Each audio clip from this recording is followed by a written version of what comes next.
మహబూబ్నగర్ లక్ష్మీనగర్ కాలనీలో దేవి శరన్నవరాత్రి వేడుకలను నిర్వహించారు. వేడుకల పక్క రాజరాజేశ్వరి అమ్మవారిని దర్శించుకుని ఎంపీ డి కిరణ్ ప్రత్యేక పూజలు చేశారు. తన గెలుపు కోసం కృషి చేసిన పాలమూరు ప్రజలందరికీ ధన్యవాదాలు తెలిపారు.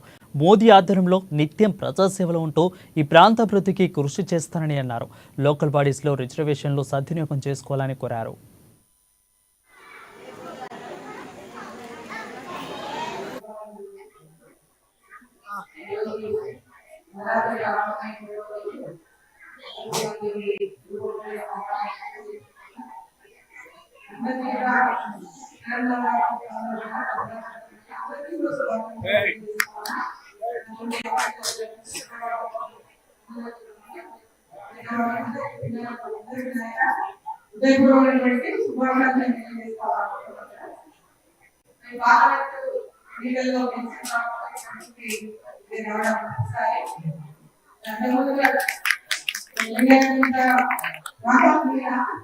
పార్లమెంట్ అంటే తెలిసిన 7 నియోజకవర్గాలు 7 నియోజకవర్గాల్లో వేయడం అనేది చాలా చాలా కఠినం.